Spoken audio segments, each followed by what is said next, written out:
round 2. So I guess he's gonna have to start from ground 0 and make a round 3. I don't know. I wonder what happened to round 1. Is there a round 1? No. That's a terrible joke. I'm sorry, but yeah. All joking aside, he did say some controversial stuff. He's trying to pull it up right now, but I wasn't quite sure if it was Twitter or Instagram. But Witherspoon, he had made some comments and people were very upset about that.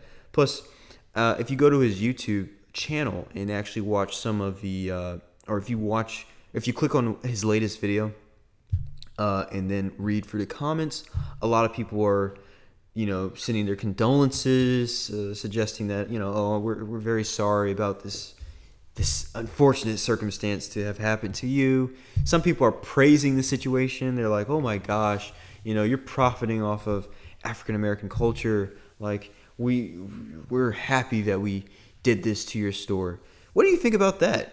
What are your thoughts about it? Yeah, I mean, I feel like a lot of this stuff is very sensitive right now, but I'm just going to say, I feel like if anything, he's profiting off of commercial African American culture, and I think I want to leave it at that because I feel like you don't feel like he deserves what he got.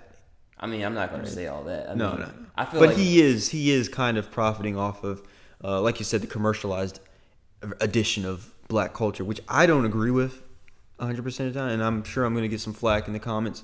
But I try to keep it classy, and unfortunately.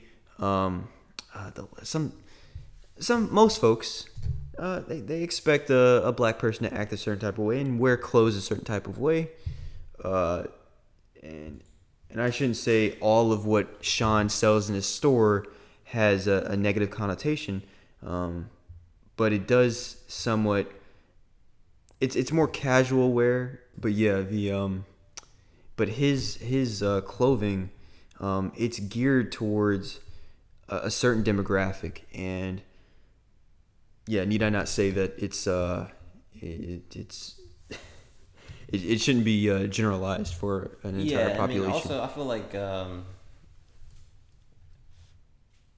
he sells a lot of vintage stuff in his store, so I mean that stuff might be look at those shoes. Commercial.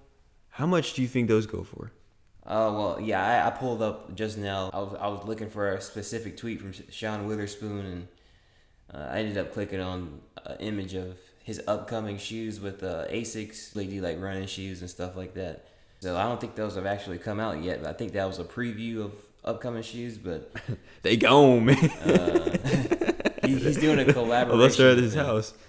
No, they're not going. Those haven't been released yet. Well, I mean, like they could have had them in their store. Like, I don't know where they took that photo. I mean, if he was keeping a pair of them in the store, yeah, they're gone. But those are supposed to be upcoming. Like, they're not out yet. Like, he hasn't released them. So I doubt he's keeping a pair of those in any of the stores. Like, they're probably, if anything, at the Asics, like, headquarters. Okay, yeah. Because, and he probably those are the prototypes. So they probably have a ton of them just stacked up somewhere. Yeah. In a corner. And he might have his own, but he's probably keeping that like at his house or something, because that's a prototype. It's not like for sale. Yep. So, but yeah, I mean, I'm sure they'll probably be like $300 or something. Okay, yeah. I wouldn't pay that kind of price for a shoe, but or a set of shoes, but I can see why they might cost that much because of the brand name and whatnot. Oh yeah, back to the culture thing. I was about to say something. That's what it was. Yeah, I feel like he sells like vintage stuff too. Like, so vintage stuff, I wouldn't say necessarily like him profiting off of black culture, because vintage could be anything. It could be vintage rock T-shirts. It could be vintage hip hop T-shirts. It could be vintage Cartoon Network T-shirts. Vintage Nickelodeon T-shirt. It could be any of those things. It could be just vintage golf course tee. It could be anything. So. And I've seen all those things in his videos and stuff. I don't know about the golf course, but I know like Nickelodeon and all. Yeah, I remember seeing that too. Excuse me. But yeah, very, very unfortunate situation, and I get it. It was the heat of the moment. He probably wasn't thinking about the consequences after posting whatever he posted. But I understand. You know, you've worked so hard to grow this thing, and yeah, to see it destroyed like that.